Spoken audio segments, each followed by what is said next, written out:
Yes, igitondo cyiza reka nongere mfata aka kanya nsuhuze mpikaze mu mwese mudahwema kubana natwe hano kuri News Lab TV. Reka mbifurize kugira impagarike n'ubugingo. Ni munyemerera ariko muri iki gitondo cyo kuri uyu wa kabiri tariki 17 Gashyantare 2026 tuzinduke dusangira impamba y'amakuru agezweho ku mutekano ku butaka bw'Urasirazuba bw'igihugu cya Repubulika Iharanira Demokarasi ya Kongo. Umunsi w'ejo wari tariki 16 Gashyantare byari kwa mbere, ni umunsi w'amateka, ni umunsi utazibagirana ku ruhande rwa AFC M23 n'igisirikare cyayo ARC. Bikumvikana neza ko tugiye kwibukiranya mu by'ukuri ibyaranze itariki, ariko twibanda cyane ku mateka y'uyu munsi mu mwaka ushize wa 2025. ngira ngo murabizi ko ari bwo uyu mutwe wafashe umujyi wa Bukavu yabaye tombe tariki 16 Gashyantare 2025. ndaje mbibutse uko operation zakozwe, wari uyoboye urugamba, byaje kugenda bite, coalition niki cyaranze uyu munsi nyirizina. Ni munyeberere tubane. Hanyuma ibisasu bimiri bindi mwarabibonye Rubavu, mwarabibonye ndetse mutangira kuvuga muti ubanza u Rwanda rufite uburyo rwakajije ingamba z'ubwirinzi rwashyize ku mipaka. Ndaje rero mbabwire byinshi ku ngamba z'ubwirinzi u Rwanda rwashyizeho, mbabwire uburyo atari ubushotoranyi ko ahubwo ari inshingano u Rwanda rwuzuza. Ababyita ukundi ndaje mbahe ikiboneza mvugo muri aya makuru. Ubwo turibukiranya ku byatangajwe n'u Rwanda runyumuza Repubulika Demokarasi ya Kongo ikomeje kwerekana ko FDLR na FARDC atari bamwe. Ndaje mbabwire ibyari byo. Hanyuma ndanyeruke ku kibuga cy'imirwano mbabwire uburyo mu by'ukuri ibintu byarushijeho gukara no gukarata. Ndakumenyesha muri iki gitondo ko utagomba kujya mu kazi cyangwa se ngo ujye muri gahunda zawe utazugenzura Poezero. Iyi Poezero imaze iminsi biramo imirwano ikomeye hagati ya FARDC, Wazalendo, FDLR, FDNB n'abacancuro bahanganye cyane na MLDP turwaneho. Ndaje mbabwire uri kwigenzura amaginga ya tutitaye kubiri gutangazwa na buri umwe, tuzanye amakuru y'ubwino kandi azira ibihuha. Ndabwira ku buryo igisirikare cya Kongo kigushije ishyano hariya ku mirongo y'urugamba. Bimaze kumenyekana ko twirwariho na M23 bamaze kurasa drone eshatu za FARDC n'abambari bayo muri ziriya access zo muri Kivu y'Amajyepfo. Uvira byifasha bite? Ndabibabwiraho gatanu ku kandi. Turanyarukira i Bujumbura mu Burundi, mbabwire ko Perezida Ndayishimiye uyu nguyu yasasiwe ibitenge n'abaturage ubwo yageraga i Bujumbura. Yaravukubutse i Addis Ababa muri Ethiopia, ni mu nama ya 39 y'ibihugu bya kanama ka Afrika yunze ubumwe, aho yahawe n'inshingano zo kuyobora uyu muryango asimbuye Perezida Laurenso. Amagambo yavugiyeyo ndetse n'ingamba zikomeye afite turaje tuzukomozeho. Tukivuga ku ngamba Ndayishimiye afite, ndarebera hamwe cyangwa se ndababwira izo afite ku kurangiza intambara yo muri Repubulika Iharanira Demokarasi ya Kongo. Nyemere rero aya makuru nyakubwireho gatanu kuri gatanu muri aya makuru. Inkuru nziza kuri Perezida Kagame w'u Rwanda, inkuru rwose nziza kandi yihutirwa. Perezida Kagame yongeye kujya imbere ya Perezida Tshisekedi ndetse na Perezida Evariste Ndayishimiye, yongeye kugaragaza ikinyuranyo. Turaje turebere hamwe aho abasigiye. Hanyuma turanyarukira mu makuru ari kuvugwa cyane. Indege y'u Rwanda ibyayibayeho ubwo yerekezaga i Nairobi muri Kenya na Kamaramaza, turaje tubikomozeho. Ariko kandi iby'indege ya Kenya yaboneye i Kigali nabyo na Kamaramaza ndaje mbabwira gatanu kuri gatanu. Ndababwira ku makuru ari kuvugwa mu gihugu cy'abaturanyi cya Uganda. Generali akaba na minisitiri yavuze ko adashaka ko Generali Muhoozi Kainerugaba aba perezida. Turabikomozaho. Muri Kenya, Perezida William Samuel Ruto ndetse na minisitiri w'intebe Dr Nsengiyumva ni ku ruhande rw'u Rwanda bagiranye ibiganiro ndetse bemeranya ikintu gikomeye. Turabikomozaho. Ndanyarukira hakurya y'imbibi za Afurika babwire ku myigaragambyo ikomeje guca ibintu. Ni imyigaragambyo ikuraho ubutegetsi bwa Iran yagukiye mu Burayi na Amerika. Iyi ni nayo nkuru tuza kuvuga yonyine iri kugarukaho cyane mu binyamakuru imbere ku mapaje rutura mu bitangazamakuru bigiye bitandukanye. Ikindi nza kuba mbabwiraho gatanu kuri gatanu, ndagaruka mu Burasirazuba bw'igihugu cya Repubulika Iharanira Demokarasi ya Kongo. FARDC yapfushije Colonel ariko yo iri kubihakana ikabyuta ukundi. Ndaje mbahunze iyobera n'imirwano ikomeje kubera mu nkengero za kariya gace ka Poezero kerekeza mu Minembwe ahari muri teritwari ya Fizi ni muri Kivu y'Amajyepfo. Turagaruka muri Mwenga turebera hamwe ibiri gutangazwa, tugaruke mu bice bituwe n'abanyamurenge ni byinshi biri gutangarizwayo. ingabo z'u Burundi na FARDC barashinjwa kugaba ibitero nubwo hatangajwe agahenge. Hanyuma turakomoza ku makuru guturuka muri teritwari ya Warikare, haraturuka amakuru akomeye cyane ahangaha muri Warikare. Biravugwa neza ko muri iyi teritwari yo muri Kivu y'Amajyaruguru ngahara abarwanyi ba M23 ndababwira umubare. Biravugwa ko ngo bamaze kujoininga FARDC na Wazalendo muri access za Chanjikiro. Ese ukuri kwa aya makuru no kuhe?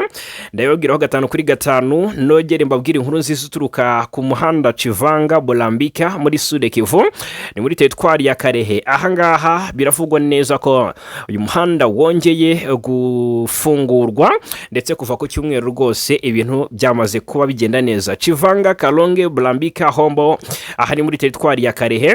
Ndabwira inkuru nziza iri guturukayo, turanyarukira imwenga naho mbabwire byose bigezweho muri amakuru.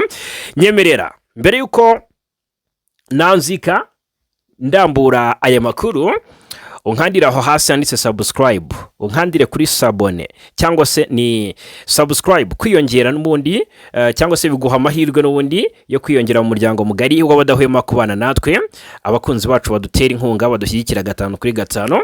Hanyuma unkandire like tubene ko ubikunda, yego kanda like, urakoze cyane muri kubikora ndi kubona zizamuka kabisa, ndabashimiye cyane. Ndaza kujya nsoma abantu batanga comment, ubwo birumvikana muri comment twagiye uratanga igitekerezo cyangwa se inyunganizi uko byumva nuko bizi, hanyuma unagira icyo tubaza tuzagusubize. Ndaza kujya nsoma amazina y'abantu bateye comment, niyo gahunda ngiye kujya nkora. Hanyuma ni mushyirira agatima muri comment, nyaboneka udutima twinshi kabisa. Okay, murakoze cyane. Hanyuma ni munyemerere umuntu wese utwumva kakanya aba muri groupe ya WhatsApp, nyaboneka ni byiza cyane kuba washaringa naho hasi ku gaheto kanda share ukamenyesha abantu ko ahangaha hariho hari gutangarizwa amakuru y'ukuri azira ibihuha, bakaza bakatujoininga nabo tukibanira 5/5. Ufite inshuti wabwira ko amakuru ari kuboneka kandi ku bwinshi hano kuri News Lab TV, reka mbashimire cyane. Hanyuma reka nanzike mpere ku ngamba z'ubwirinzi u Rwanda rwashyize ku mipaka zari koroje. Ariko di wahera kuri iyi nkuru y'ibyaranze ifatwa ry'umujyi wa Bukavu di, reka mbibutse nubwo abo twabanye from day one kuri kimwe mu binyamakuru nakoreragaho babimenye ndetse nkabibabwira mu ijwi ryanjye, reka ngaruke mbibutse uko byagenze hano kuri News Lab TV.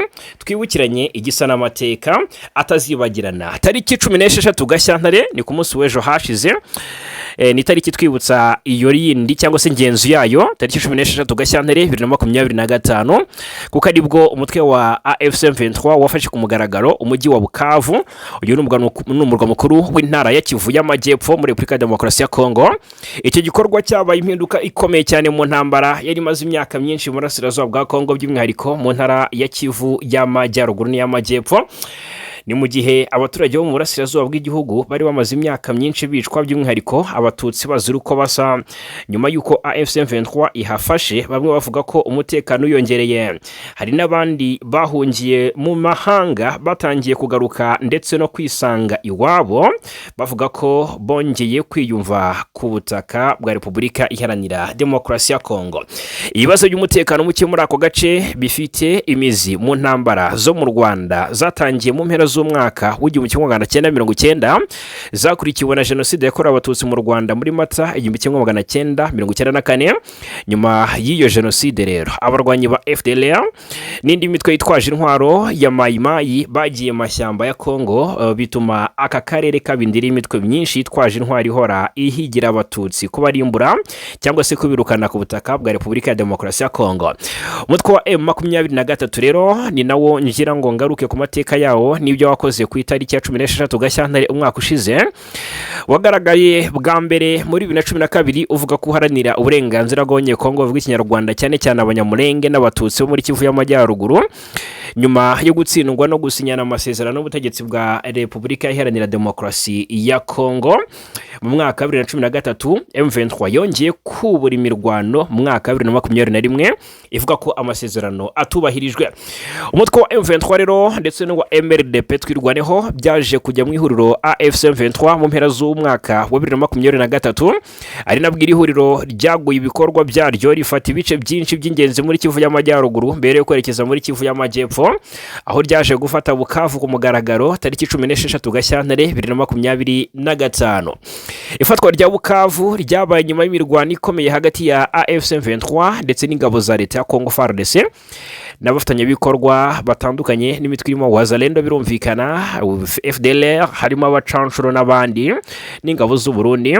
Mu gihe gito imirwano yakajije umurego mu nkengero z'uyu mujyi bituma igice kinini cy'abaturage bahunga ku bwinshi. Nyuma yo kwinjira mu mujyi, M23 yatangaje ko igamije kuzana umutekano, kurandura ruswa no kugarura ubuyobozi buboneye, mu gihe leta ya Congo yo yamaganye icyo gikorwa ivuga ko ari ubugizi bwa nabi bukorerwa ku butaka bwayo. Kuva Bukavu yafatwa, bamwe mu bayituye bavuga ko babonye impinduka aho AFC M23 twirwaneho yashyize ubuyobozi butarya ruswa mu bice bitandukanye igenzura, ubuyobozi budahohotera abaturage kandi bwita ku isuku y'umujyi.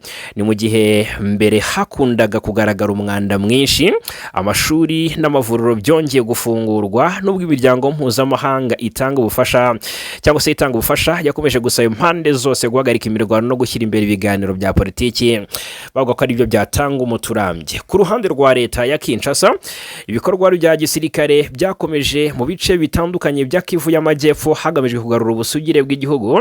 Ibiganiro byahujwe n'ibihugu byo mu karere birimo Angola na EAC byagiye biba ariko ntibiratanga umusaruro uhamye n'amaginga ya. Abenshi rero babikurikiranira hafi bagaragaza ko ikibazo cya Bukavu n'intambara yabereyeyo n'intara Kivu y'Amajyaruguru kidashobora gukemurwa n'imbaraga za gisirikare gusa, ahubwo gisaba ibiganiro byimbitse byita ku mpamvu umusiza amakimbirane ziri mu burenganzira ku butaka, ubwenegihugu, imiyoborere mibi ndetse n'inyungu z'ubucukuzi bw'amabuye y'agaciro. Ubwo rero umwaka umwe nyuma y'ifatwa rya Bukavu, icyizere cy'abaturage gishingiye ku kubona igisubizo cya politike cyemerwa na bose. Ni mu gihe uburasirazuba bwa Kongo bugikomeje kuba imirwano. Isomo rikomeye rikomeje kugaragara nuko amahoro arambye ashingiye ku gukemura ikibazo mu mizi yacyo. Ahangaha rero nicyo navuga. Reka noneho twinjire turebera hamwe iby'ingamba z'ubwirinzi u Rwanda rwashyize ku mipaka, ubundi dukwite tubangura tugaruke ku kibuga cy'imirwano nuko ibintu byifashe. U Rwanda na Repubulika ya Demokarasi ya Kongo bihora muri jugujugu, muri bombori, barapfa imitwe ibiri, ni FDLR ndetse na M23. Repubulika ya Demokarasi ya Kongo ifasha FDLR, n'umutwe ugizwe hanini n'abasize bahekuye u Rwanda muri jenoside yakorewe abatutsi, basangiye ingengabitekerezo, dore ko ibyo bakora byose ngo baharanira ko bazatera u Rwanda, ngo hanyuma aba FDLR bamwe batandukanye barimo abayobozi b'uyu mutwe ngo bakisanga rwose bicaje amabuno muri village Urugero nk'uko nabo babyitangariza ubwabo. U Rwanda rero rugaterwa impungenge n'iyo support FDLR ihabwa na guverinoma ya Kinshasa, ibikoresho, amafaranga n'ibindi nkenerwa. Hanyuma narwo rukavuga rutariko ntago twaryama ngo dusinzire, reka dukore iyo bwabaga kugira ngo iyo migambi yose bacura izaba impfabusa. Byatumye rero u Rwanda rukaza ingamba z'ubwirinzi. Murabizi yo habayeho ibiganiro hagati y'ibihugu byombi, Washington, Rwanda, hagaruka ku ngamba z'ubwirinzi u Rwanda rwashyize ku mipaka, ariko Kongo ikavuga iti ntabwo ari izo ngamba z'ubwirinzi u Rwanda rwashyize ku mipaka, ahubwo ngo rwohereje ingabo mu burasirazuba bwa Kongo ngo gutera inkunga umutwe wa M23, ibyo u Rwanda ruhakana ndetse n'uyu mutwe nyirizina ushinjwa kuba uhabwa ubufasha n'u Rwanda ukabitera utwatsi. Hashize imyaka myinshi u Rwanda rushinjwa guhungabanya umutekano mu burasirazuba bwa Repubulika ya Demokarasi ya Kongo. Ni ibirego bipfukirana ukuri kw'ikibazo nyirizina kandi gufitiwe ibihamya byinshi. U Rwanda rwagagaho ibitero kenshi, ibitero bituruka hakurya y'imipaka, ruraswaho imbunda nini ndetse n'into, rucengerwa n'abitwaje intwaro, ikirere cyarwo kiravogerwa, indege za Sukhoi murazibuka ibyo zakoreraga i Rubavu, kandi ntibyakozwe n'inyeshyamba gusa kuko n'igisirikare cya leta ya Congo FARDC cyarabikoze kenshi kifatanyije n'umutwe w'iterabwoba FDLR. Twagiye tubigarukaho. Ubwo rero ingamba z'ubwirinzi u Rwanda rwashyize ku mpaka warwo mu burengerazuba si igikorwa cy'ubushotoranyi, ahubwo nk'uko bigaragara ahangaha ngo ni igisubizo cyihutirwa ku bikorwa by'ubugizi bwa nabi byatwaye ubuzima bw'abasivile benshi mu gihe kirekire, bikavogera ubusugire bw'igihugu kandi bigakomeza gukwirakwiza ingengabitekerezo ya jenoside mu karere muri rusange. Ikibazo cy'umutekano muke gishinze imizi cyane mu mwaka w'1994 ni nyuma yo gutsindwa kwa leta ya Kinshasa murambabarira, nyuma yo gutsindwa kwa leta yateguye jenoside, ingabo za ex-FAR n'interahamwe byishe abarenga miliyoni imwe mu Rwanda, hanyuma bihungana intwaro muri Zaire, barakirwa ndetse bahabwa uburyamo bushyushye. Aho kwamburwa intwaro no kujyanwa kure y'imipaka y'u Rwanda nk'uko amahame mpuzamahanga yo kurinda imipaka abiteganya, iyi mitwe yemerewe kuba mu nkambi Igoma ndetse na Rubavu mu birometero bike cyane uvuye mu Rwanda. Izi nkambi zahise zihinduka ibigo bya gisirikare, aho niho rero iyi mitwe yose y'abajenosideri yakusanyirije cyangwa se yisuganyirije, ikusanya imbaraga, yinjiza abarwanyi bashya ndetse iratangira rwose kuhatangira imyitozo, igaba ibitero mu Rwanda. Iri huriro ryahindutse Ali nyuma iba FDLR. Hagati y'umwaka w'1997 ndetse n'umwaka w'2000 u Rwanda rwagabweho ibitero byinshi byaturutse ku butaka bwa Kongo. Abaturage babarirwa mu bihumbi biganjemo abarokotse jenoside biciwe muri ibi bitero mu ntara ya Kivu y'Amajyaruguru ndetse n'Uburengerazuba. Imodoka zari zitwaye abagenzi n'ibicuruzwa zitegerwa mu mihanda, imidugudu iraterwa, abayobozi mu nzego z'ibanze baricwa. Ni ibintu byabaye n'akamaramaza. Kuri ubu rero ubugizi bwa nabi ntibwakorewe gusa Abanyarwanda. Muri Kanama n'Ukuboza mwaka w'1997 abarwanyi ba FDLR ariyo Ali y'icyo gihe bagabye igitero mu nkambi y'impunzi ya Mudende mu Burengerazuba bw'u Rwanda, bica impunzi z'Abanyekongo b'Abatutsi zirenga 360.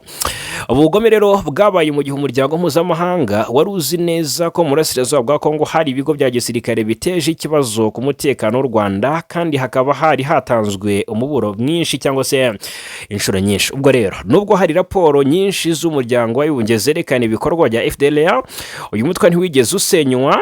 Abayobozi bo muri Kongo bakunze gukerensa uburemere bw'ingengabitekerezo yayo ya jenoside, bavuga ko igizwe n'urubyiruko cyangwa se abantu bashaje ngo batagize icyo batwaye. Ibi rero bikagaragazwa nk'ikinyoma kuko uyu mutwe uracyafite imbaraga kandi ukomeje ibitero. Igiteye impungenge kurushaho rero ni uruhare ingabo za Kongo ziyagize cyangwa se zigira mu bikorwa by'ubushotoranyi byambukiranya imipaka. Muri 1996 ingabo za Zaire zarashe Cyangugu mu majyepfo y'Uburengerazuba bw'u Rwanda, zica kandi zikomeretsa abasivile. Mu mwaka wa 2012 zarashe ibisasu bya Morutsiye, roketi n'ibifaru mu karere ka Rubavu, twagiye tubigarukaho. Ku 15 Gashyantare 2012 ibisasu byarashwe biturutse mu birindiro bihuriweho by'ingabo za Kongo n'ingabo ziri mu butumwa bw'amahoro bwa Loni MONUSCO, byaguye mu midugudu yo mu Rwanda, harimo icyo byagaragaye ko ari ikimbunda ya 100mm yo ku gifaru. Ku ya 29 Kanama 2012 igisasu cyaguye mu isoko rya Rubavu ryarimo abantu benshi, cyica umugore, gikomeretsa bikabije uruhinja rwe. Ibi ntibyari impanuka ahubwo byari ibitero byateguwe byakoresheje intwaro ziremereye. Byarakomeje muri Werurwe. Muri Kamena 2022 ingabo za Kongo zirasa ku butaka bw'u Rwanda. Tariki 10 Kamena 2022 izindi roketi ebyiri za 160mm ziturutse i Bunagana, murabyibuka, zigwa i Musanze, zaciye igikuba mu baturage ndetse imitima irahagarara. Abasirikare ba Kongo bagiye bambuka umupaka kenshi bafite intwaro, barasana n'abari ku burinzi. Bamwe mu bambutse barishwe, abandi bafatwa mpiri, twabigarutseho.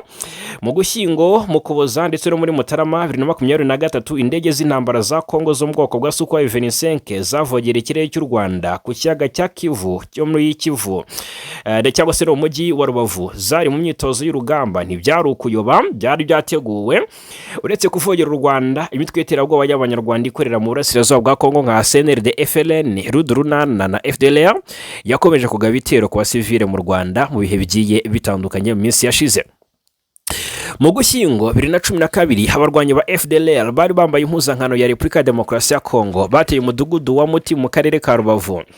Icyo gihe mu Kuboza 2012 bishe umukozi w'ikigo cy'ubushakashatsi cya Karisoke yari hafi ya parike y'igihugu y'Ibirunga.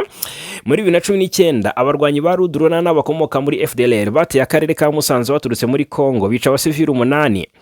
Hagati ya 2018 na 2019 abarwanyi ba FLN bateye bateye bisi yari itwaye abagenzi bica bamwe muri bo, twabigarutseho inshuro nyinshi. Abagabye ibi bitero abasanganywe ibirango by'ingabo za Repubulika ya Demokarasi ya Kongo n'intwaro zaturutse mu gisirikare cy'iki gihugu. Ibi bimenyetso bishimangira ko hari ubufatanye muri ibi bikorwa mu buryo budasubirwaho cyangwa se budashidikanywaho. Ihungabana ry'umutekano ryakomeje gutizwa umurindi n'amagambo y'ubushotoranyi aturuka i Kinshasa muri guverinoma ya Kinshasa. Birumvikana muri Nyakanga 2022 Perezida Tshisekedi yivugiye mu ruhame ko mu by'ukuri Repubulika ya Demokarasi ya Kongo itazicara ngo irebere mu gihe umwuka mubi wakomeza.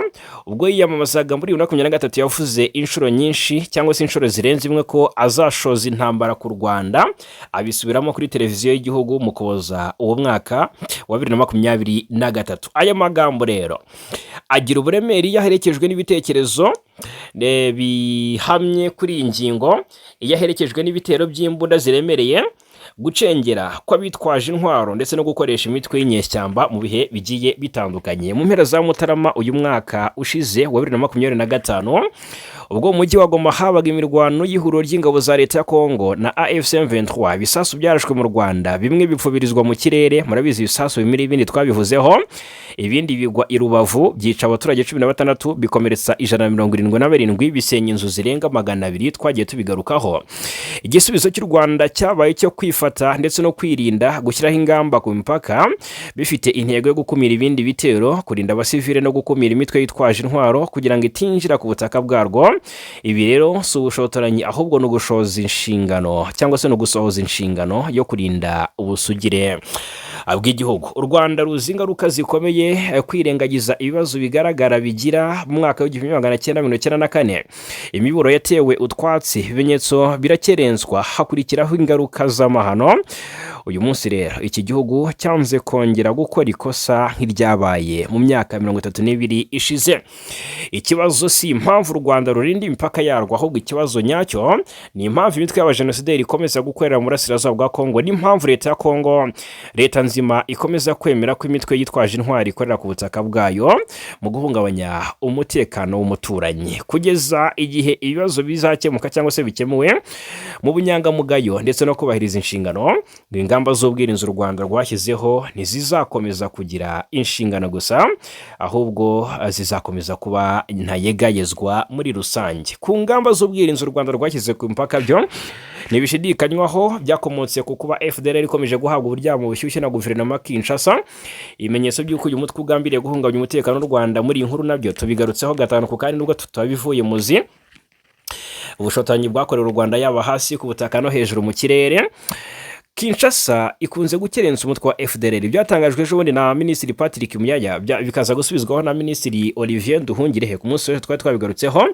Reka wenda mbibutse ni Muyaya yari yagize atya, ni umuvugizi wa guverinoma ya Repubulika ya Demokarasi ya Kongo. Aha yagize gutya hakari imikoranire y'igihugu cyabo ndetse na FDLR igizwe n'abasize bakoze jenoside yakorewe abatutsi mu Rwanda.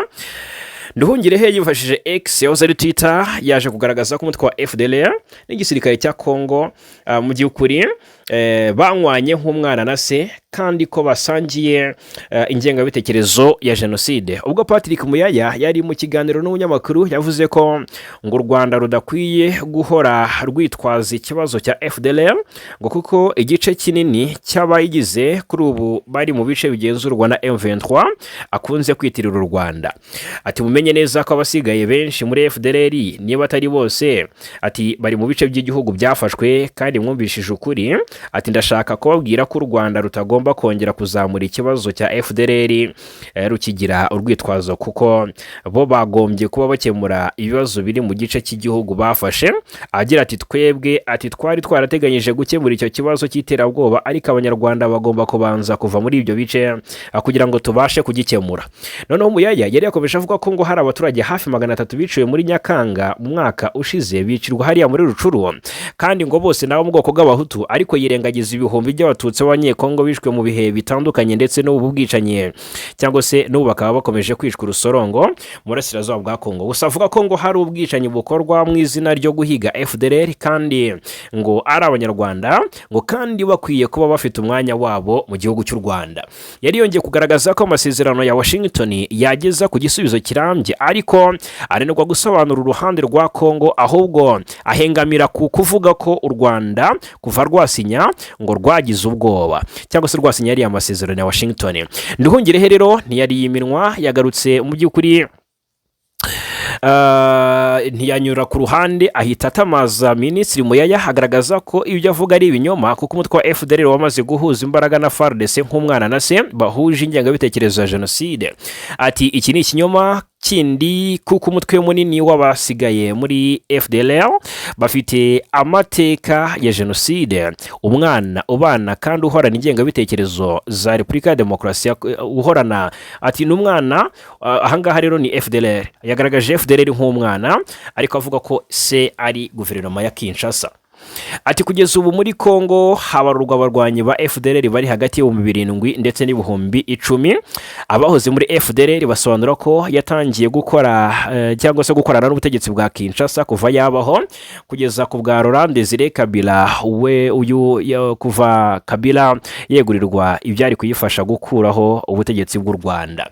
Hanyuma rero uyu Major Ndayambaje murabyibuka mu minsi ishize yavuze ko ubwo ari ya kabiri ariyo yahindutse FDLR yateguraga ubwo yateraga u Rwanda ngo ibikoresho yari ifite byose ngo byari bya Laurent Désiré Kabila niwe wari wabihaye, ndetse yanasobanuye ko ngo hari n'uruganda rwakoraga intwaro yari yarayeguye ngo n'urujya rukora ibikoresho bitandukanye bya gisirikare rujye rubyegurira FDLR. Ibya FDLR na guverinoma Kinshasa tubigiyemo bwakwira bugacya, ngira ngo murabizi ko ari ibintu bihora bitumbagira uko bwije nuko bukeye. Ntabwo mbitindaho, reka nyirukire muri Kivu y'Amajyepfo mbabwire uko situation imeze ku mirongo y'urugamba. Haturutse inkuru ikomeye cyane ivuga ko imitwe yatwirwaniho na M23 kuri wa mbere yahanuye drone 3 za kamikaze z'ihuriro ry'ingabo za leta zirwana ku ruhande rwa leta ya Kongo FARDC. Ni nyuma y'uko hari hashize iminsi 3 nta mirwano ikomeye ihuza impande zombi. Ku wa mbere rero imirwano yabereye mu gace ka Poezero ko muri teritwari ya Fizi muri Kivu y'Amajyepfo. Amakuru aturukayo aravuga ko mu masaha y'igicamunsi cyo kuwa mbere ihuriro ry'ingabo za leta ya Kinshasa rigizwe na FARDC, ingabo z'u Burundi, iza Tanzania, Wazalendo n'abacancuro ngo bagabye ibitero kuri twirwaneho isanzwe ifatanya mu rugamba mu guhangana na coalition bafatanyije na AFC M23. Iyi mirwano yabereye mu gace ka Poezero, gusa birangira ingabo ku ruhande rwa leta zisubijwe nyuma FARDC ndetse n'abayifasha ku rugamba baje kwitabaza drone ntoya, birangira AFC M23 na twirwaneho bahanuyemo 3 nkuko amakuru atugeraho abivuga. Umuvugizi wa M23 AFC Lawrence Kanyuka abinyujije ku rubuga rwa X Twitter yashinje ingabo za leta kuba zikomeje kwica gahenge cyangwa se kwica itegeko ryo guhagarika imirwano ku buryo bugaragara kandi bugambiriwe. Ibyo yashimangiye ko bigaragaza ko basuzugura amasezerano yasinywe agamije amahoro. Yunzemo ati ibi bikorwa by'ubuhubutsi ndetse n'ubugizi bwa nabi n'ubushotoranyi bukomeye kandi bibangamira imbaraga zose zikoreshwa mu rwego rwo kugabanya ubushyamirane no kugera ku gisubizo cy'amahoro. Leta ya Kinshasa yagabye biriya bitero mu gihe yari yemeye ko iyubahirizwa ry'agahenge kasabwe na Perezida Lorenzo Angola rigomba gukorwa. N'agahenge kagomba gutangira kubahirizwa kuwa gatatu kuwa kane tariki 18 Gashyantare. Andi makuru twamenye nuko kuwa gatandatu w'icyumweru gishize hazamutse ingabo nyinshi ziturutse mu gihugu cy'u Burundi zije gutanga ubufasha bwo gufata Minembwe cyangwa se komine ya Minembwe. Ubu rero izi ngabo zambariye kwisubiza agace ka Minembwe. Ni mu gihe ingabo nyinshi zo mu mutwe w'abasirikare bashinzwe kurinda Perezida Tshisekedi ngo zamaze kuva ku mirongo y'urugamba zihungira mu bice bya Kaleme, zirahunza amagara zivuga ziti dufite amakuru y'uko guhangana na M23 ndetse na twirwaneho ari amadubo ari ibintu bitoroshye naka na gato. Ingabo z'u Burundi zikomeje gukora ibikorwa by'ubugizi bwa nabi kuga bitero ku banyamulenge, ndetse abanyamulenge bamaze iminsi bajyanye ingabo z'u Burundi cyangwa se bajyanye guverinoma y'u Burundi mu rukiko rwa EACG. Barashinja ingabo z'u Burundi na FARDC gukomeza ibitero nubwo ngo hatangajwe agahenge, ndetse rwose ni ibintu bikomeje gutera impungenge cyane. ahangaha Poezero noneho ikindi cyagiye kiyongeraho cyangwa se cyagiye kivugwa ku rundi ruhande, havuzwe uburyo mu by'ukuri ngo igisirikare cya Kongo cyahatikiriye ku buryo budasanzwe ndetse gipfusha abatagira ingano. Twahoze tubigarukaho ndetse mu rugamba rwose rwo muri ibi bice ngo imisada y'ingabo zitandukanye yabiza Angola zemerejwe ko zigiye koherezwa mu burasirazuba bwa Kongo, yaba abafaransa bivuga ko bamaze iminsi Kisangani, yaba abanyafurika y'epfo ngo nabo bagiye kwideployinga bafashe mu gufata biriya bice bya Minembwe ndetse no kujya kurinda umutekano w'umujyi wa Uvira, hatitaye ku kuba MONUSCO nayo ifite inshingano ndetse n'intumbero yo kujya kurinda iriya miji. FARDC iri kugenda ideployinga mu bice bya Rwitsankuku, Mikenke, Gakangara, Irundu, Karingi, Bidegu, Ahazagahwera, Ruhemba, Kwirumba, Gitasha ndetse na Mucokwa. Aha hose ngo bari kwa deployinga ingabo ku bwinshi, hanyuma bikavugwa neza ko bari guhakana amakuru y'uko M23 ndetse na Twirwaneho babisubije Poezero bagashimangira ko ari bo bakigenzura na maginga ya. Havuzwe amakuru y'uko FARDC yatakaje umwe mu basirikare b'ingenzi cyane kuri uru rugamba rwa Poezero, ariko yo iri kugenda ibihakana yivuye inyuma. Byari byavuzwe neza ko izina ndaza kuryibuka CD ry'umusirikare wa FARDC ngo ni Colonel Papi Mozebo. Hagaragajwe ifoto y'ejo bundi ku cyumweru bivuga ko mu mirwano yakomeje kubera kuri Poezero, FARDC yatakaje uyu musirikare mu Colonel, ariko barabihakana bakagaragaza ko uyu Papi Mozebo ngo yahoze ayobora ingabo ku mirongo y'urugamba hariya Ikibumba muri Kivu y'Amajyaruguru mu ntangiriro za Mutarama umwaka wa 2025, ubwo abarwanyi ba MLDF Twirwaneho ndetse na M23 bari guhanganira muri biriya bice bya Nokivu bafataga umujyi wa Goma. FARDC iravuga ko ngari bwo uyu musirikare ngo yishwe, ariko mayiti ikaba yagaruwe vuba cyane, bivugwa neza ko ngo yaba yiciwe hariya ahitwa Poezero. Barabihakana rero bivuye inyuma. Hanyuma ariko nta gihamya kigaragaza ko koko uyu musirikare Papi Mozebo yaba koko yararasiwe hariya Ikibumba.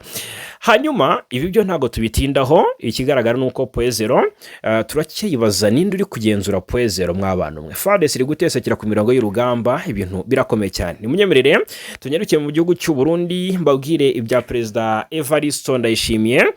Bivugwa neza ko uyu nyuma yuko hawe inshingano zo kuyobora umuryango wa Afurika yunze ubumwe yatashye Bujumbura nk'intwari. Ubwo ariko nimara kubabwira inkuru nkakurikizaho y'uburyo Ndayishimiye ari gukurikirana na Tshisekedi mu bayobozi batitaweho n'abaturage cyangwa se batakarijwe icyizere n'abaturage, murumva mwumiwe cyane. Perezida w'u Burundi yasasiwe ibitenge n'abaturage be ubwo yageraga iya Bujumbura akubutse Addis Abeba muri Ethiopia. Uyu mugabo yakiriwe mu cyubahiro nyuma y'uko mu cyumweru gishize yahawe inshingano zo kuyobora umuryango wa Afurika yunze ubumwe. Mbere yo kugera i Bujumbura mu mihanda ya Bujumbura yo muri uyu mujyi, abaturage baje kumwakira ndetse baje kumwakira ari benshi nyuma y'ubukangurambaga bwakozwe n'inzego z'ubuyobozi zitandukanye. Uyu mugabo nyuma yo kugera mu Burundi yagaragaye ari kumwe n'umugore we bagenda basuhuza abaturage bari bahagaze mu nkengero z'imihanda bishimye bavuza impundu bati intwari yacu iragarutse cyangwa se ikubutse cyangwa se ivuye. Basaga nkaho rwose bamushimira cyane ko atahanye intsinzi kubera ko yaratashye afite izindi nshingano ndetse zifite icyo zisobanuye aramutse zitwayemo neza. Bamwe mu baturage basasiye Perezida Ndayishimiye ibitenge kugira ngo abinyureho atambuka nk'ikimenyetso cyo kumushimira ku bw'inshingano aherutse guhabwa. Yasimbuye Perezida Lourenço wa Angola. Perezida w'u Burundi niwe wahawe inshingano zo kuyobora umuryango wa Afurika yunze ubumwe. Mu mwaka umwe agomba kumara rero ayobora Burundi, ahanzwe amaso kugira ngo azakemure ibibazo byugarije umugabane wa Afurika birimo intambara zo mu bihugu bya Sudani na Repubulika ya Demokarasi ya Kongo, ibibazo by'iterabwoba byugarije akarere ka Sahel ndetse n'ibindi bigiye bitandukanye. Muri inkuru nkuko nabasezeranyije, ni munyemerere mbabwire ku ngamba agomba kuba akurikirana cyangwa se ashyira imbere mu buryo bumwe cyangwa se ubundi. Ikibazo cy'umutekano mu burasirazuba bwa Kongo ni kimwe mu bimureba kandi akaba ari umwe mu benyegeza iki kibazo kikarushaho gutumbagira. Uyu mugabo yatanze isezerano ry'uko ngo azabikoraho rero ubwo yahabwaga izi nshingano aherekanya inkoni na Perezida Lourenço. yavuze ko igihugu cye rero ngo kiteguye gutanga umusanzu mu rwego rwo gucecekesha intwaro ku mugabane wa Afurika by'umwihariko muri Repubulika ya Demokarasi ya Kongo. Atanga iryo sezerano ndetse yabivuze ku cyumweru. Uyu mugabo ariko yatanze iryo sezerano mu gihe asanzwe afite ingabo mu burasirazuba bwa Kongo. Abenshi baribaza niba koko ibi avuga azabigeraho kandi akabikora atabogamye. Ingabo z'u Burundi zimaze igihe by'umwihariko zishinjwa gukorera ubwicanyi abanyekongo muri komine Minembwe ituwe n'abiganjemo abanyekongo b'abanyamulenge. Twagiye tubigarukaho mu bihe bitandukanye. Byageze n'aho abanyamulenge bajyana igihugu cy'u Burundi mu rukiko rwa EAC. Ubu nabyo ni bimwe mu byo agomba guhangana nabyo. Ndayishimiye rero ubwo yabazwaga n'abanyamakuru ingamba afite zo guhagarika intambara yo muri Kongo, yavuze ko iriya ntambara ari ikibazo kimushishikaje cyane. Avuga ko hari icyizere cyo kurangira kwayo kuko hari ubushake bw'ibiganiro hagati y'abahanganye. Agaragaje ko kandi intambara muri Kongo iri mu bice bibiri, amakimbirane hagati y'u Rwanda na Kongo hamwe n'ibibazo by'imitwe yitwaje intwaro y'abanyekongo. Ku makimbirane ya Kigali na Kinshasa avuga ko hari amasezerano ya Washington aho impande zombi zemeye guhagarika imirwano. Ati nubwo uyu munsi nta cyizere gifatika kiri hagati y'impande zombi, ayo masezerano arahari kandi bagomba kuyubahiriza kuko yasinywe impande zombi zarayasinye. Ati rero bigaruka ku muhuza ngo afashe izo ngamba kubahiriza ayo masezerano, izo mpande kubahiriza ayo masezerano. Hanyuma avuga ko kwemera guhagarika imirwano ari kimwe ariko ko kubikora ari ikindi. Anavuga ko azabirebaho. Yungamo ati kugira ngo bishoboke niba ari ingabo z'amahanga zihari zigomba gutaha, hakabaho kwizezwa ko nta ruhande ruzongera guteza intambara, hakajyaho urwego ruba hagati rukurikirana iyubahirizwa ry'ibyemejwe. Ku kibazo cy'abanyekongo ubwabo yunzemo ko bagomba kuba hamwe bakaba baganira. Anakomeza ku biganiro bya Doha bihuza Kinshasa na M23. Benshi baravuga bati wow, wasanga nawe wabibona ko M23 ari abanyekongo. Bikaba ariyo mpamvu rero abishyira mu gatebo kamwe cyangwa se ibiganiro abyita ibiganiro by'abanyekongo hagati yabo. Ati numvise Perezida Tshisekedi yiteguye gutangira ibiganiro hagati y'abanyekongo ngo hagaruka amahoro. Ati uruhare rwacu nk'ubumwe bwa Afurika ni ugufasha no kugira inama izo mpande kwiyemeza nta gusubira inyuma iyo nzira y'amahoro. Abenshi bati Ndayishimiye yaba afite ubushobozi bwo gukora izi nshingano. Nagira ngo babwire ko rwose nta cyarebweho, ahubwo ni igihe cye cyageze guhabwa inshingano zo kuyobora Afurika yunze ubumwe. Renso yariho, ejo hajyaho n'undi. Nta byadanje cyangwa se nkuko nta gikuba cyacitse kandi nta udahangarwa afite wavuga ko ari bwo bushingirwaho mu guhabwa izi nshingano. Ni ibihe bigenda bikaza bikayiremera ibyabyo. Ubu rero hahanzwe amaso icyo azakora kugira ngo umutekano burasirazuba bwa Kongo ugaruke. Ariko kandi nanone ku rundi ruhande mu bijyanye n'ubuyobozi, Perezida Ndayishimiye ntabwo abonwa neza. Ubu ndagira ngo mbabwire ko Perezida Kagame ari ku isonga, ayoboye abashimiwe cyangwa se abaperezida bashimirwa imiyoborere myiza.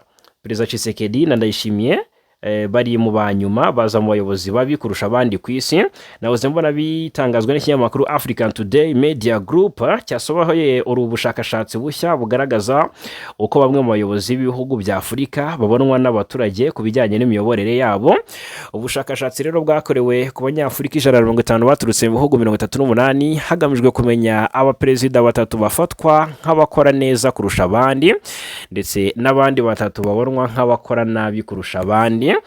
Hanyuma rero n'ubushakashatsi bushingiye ku bitekerezo n'imyumvire byababajijwe cyangwa se byababajijwe kuri ku miyoborere y'aba perezida, noneho bukagaragaza ishusho rusange y'uko imiyoborere y'aba bayobozi ihagaze mu maso ya rubanda ku rwego rw'ibihugu byabo ndetse no ku bugabane wa Afurika muri rusange. Abaperezida batatu rero bashimiye kurusha abandi, Perezida Paul Kagame yaje ku isonga, ni ku mwanya wa mbere n'amanota 92, ngagaragaza icyizere ndetse n'ishimwe byinshi ahabwa n'imiyoborere ye kuva yafata ubutegetsi muri 2000 nyuma y'igihe yari amaze ari Vice Perezida wa Repubulika y'u Rwanda.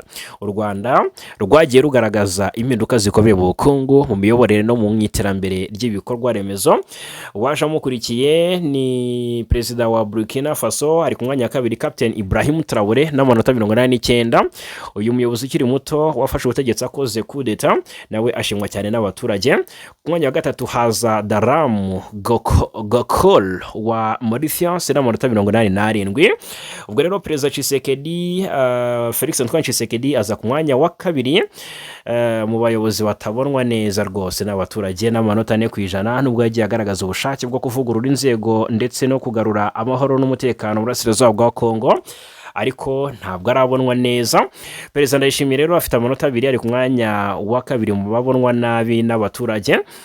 Amanota 2% ni amanota make cyane. Hanyuma hakazana Perezida Paul Biya wa Cameroon ubagwa mu ntege.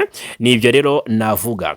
Hanyuma ni munyemerere nkomoze ku makuru ari kuvuga noneho mu Rwanda, mu karere ndetse no hakurya y'inyanja ngari. Ubwo ariko mbanze updating ku makuru ari kuvugwa cyane muri axe zo muri Kivu y'Amajyaruguru nk'ayitwa Canjikiro. Ahangaha Canjikiro haravugwa amakuru akomeye cyane ahari muri teritwari ya Warikare. Haravugwa inkuru itari ukuri kuzuye cyangwa se idashimangira itagaragazwa nk'ukuri ngo abarwanyi 9 ba M23 bishyikirije Wazalendo hano Canjikiro, ngo byakozwe kwa gatandatu ariko byatangajwe ku munsi w'ejo. Ni mu gace ka Canjikiro, ni muri Bana Mukema, ni mu groupement ya Kisimba, ni muri teritwari ya Warikare. Ngo bishyikirije Wazalendo rwose bitwaje n'imbora zo mu bwoko bwa AK47, ngo byaturutse kuko imirwano ari guca ibintu mu nkengero z'umujyi wa Pinga. Noneho ngo Wazalendo yotsa igitutu kuri M23 birangira abarwanyi bahisemo kujoininga. Nta kimenyetso cy'ukuri gihari, nene mpamvu inkuru tutayitindaho muri aka kanya. Dufite byinshi twagarukaho kandi binihutirwa by'ingenzi. Hanyuma ni munyemerere mbabwire ko ibyabaye ku ndege y'u Rwanda ndetse n'indege y'igihugu cya Kenya. Sosiyete nyarwanda ikora ubwikorezi bwo mu kirere Rwandair yatangaje ko ingendo ikorera muri Kenya zajemo impinduka kubera ibibazo by'ubwumvikane buke hagati y'abakozi bo ku kibuga cy'indege i Nairobi na leta ya Kenya. Amakuru Rwandair yashyize hanze hagaragaza ko kuri wa mbere yari gukorera ingendo 3 hagati ya Nairobi na Kigali, zirimo urwa WB 453 cyangwa se WB 453, urwa WB 402 ndetse na WB 403. Byabaye ngombwa ko rero izi ndege z'exchanging ibihe ndetse byagize n'ingaruka ku baturage cyangwa se ku bagenzi. Ibi rero ngo byatewe n'iki? Byatewe nuko habaye ubwumvikane buke nyine hagati y'abayobozi bo ku kibuga cy'indege i Nairobi muri Kenya. Nta mpamvu y'ikibazo cy'umutekano nk'uko benshi bagiye babikomozaho. Tukivuga ku bijyanye n'indege kandi ubwo twavuga ku ndege ya Rwandair. Mu by'ukuri ku ruhande rundi ku cyumweru tariki 15 Gashyantare indege ya Kenya Airways yagombaga kugwa ku kibuga cy'indege mpuzamahanga cya Kigali iza gusubira i Nairobi nyuma yo gusanga hari ikirere kibi. Mu itangazo Kenya Airways yashyize hanze yavuze ko ibi byabaye ku ndege yari ifite urugendo rwa KQ 470 isanzwe ikora ingendo Nairobi Kenya. Kuri uwo munsi yagerageje kururukira ubugira kabiri ku kibuga mpuzamahanga cya Kigali cy'indege i Kanombe, ariko birangira kubera ikirere kibi cyatumaga umupilote atabona umuhanda neza, bitagenze neza. Kenya Airways ivuga ko nyuma yo kugerageza inshuro 2 ariko ntibigende neza, itsinda ry'abari bayitwaye ryafashe icyemezo cyo gusubira i Nairobi kubw'umutekano w'abagenzi n'abakora ku ndege. Nyuma y'uko iyi service yakiriye amakuru murambabarira, nyuma y'uko iyi societe yakiriye amakuru avuga ko ikirere cyongeye kumera neza i Kigali, urugendo rwarasubukuwe. Gusa avuga ko rwose byateye gukererwa kw'izindi ngendo zirimo n'urwa Nairobi Mauritius. Kuba indege yasubiraho yaturutse rero ni bumwe mu buryo bushobora kwiyambazwa cyane igihe havutse impamvu ituma itagwaho yari igiye. Ibi rero ngo nta birenze babirimo rwose, biba bishoboka cyane. Hanyuma mu karere, Perezida William Ruto wa Kenya ndetse na Minisitiri w'Intebe w'u Rwanda Nsengiyumva Justin, Dr Nsengiyumva Justin baganiriye ndetse bemeranya kurushaho guteza imbere umubano w'u Rwanda na Kenya. Ubwo twitegeye imibanire myiza. Ni ibiganiro byabaye ku cyumweru tariki 15 Gashyantare byabereye Addis Ababa muri Ethiopia, aho bombi bari bitabiriye inama ya 39 isanzwe y'abakuru b'ibihugu na za guverinoma zigize umuryango wa Afurika yunze ubumwe. Minisitiri w'intebe Dr Nsengiyumva Justin niwe wari wahagarariye Perezida Kagame muri iyi nama yasize Perezida Ndayishimiye yanahawe inshingano zo kuyobora umuryango wa Afurika yunze ubumwe. Muri iki gihugu cy'abaturanyi kandi cya Uganda, Minisitiri w'umutekano imbere muri Uganda Major General Retired Kahinda Otafiel yatangaje ko nta rwanga afitiye General Muhoozi Kainerugaba usanzwe ari umugaba mukuru w'ingabo za kiriya gihugu UPDF, akaba umuhungu wa Perezida Museveni, akaba n'umujyanama mu by'umutekano.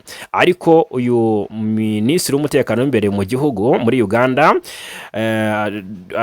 ashimangira ko ngo adashaka ko uyu Muhoozi Kainerugaba aba perezida w'iki gihugu. Uyu mujenali mu mashusho ye yashyizwe hanze yumvikanye abwira abari kumwe nawe agira ati Kainerugaba nk'umuntu simwanga, ati icyo ntashaka nuko aba perezida wa Uganda, nkunda ndetse nkanubaha Kainerugaba nk'umuhungu wa Museveni, ariko sinshyigikiye ko aba perezida wa Uganda.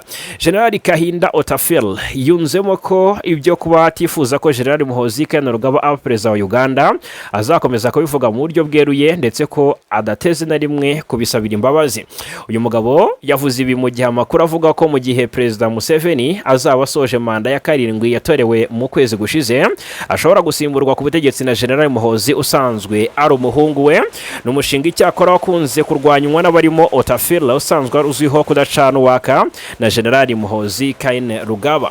Ni munyemerere rero kubw'impamvu z'ikirere miniraha mbasezeranye ko iby'imyigaragambye ikuraho ubutegetsi bwa Irani yagukiye mu Burayi na Amerika. Turaza kubigaruka mu makuru yacu ari imbere, tubive imuzi n'umuzingo 5 kuri 5. Amahoro y'Imana akomeze kubana namwe mu mirimo mukora ya buri munsi, mu byo mukora bya buri munsi birushaho kubagendekera neza, muhahe muronke.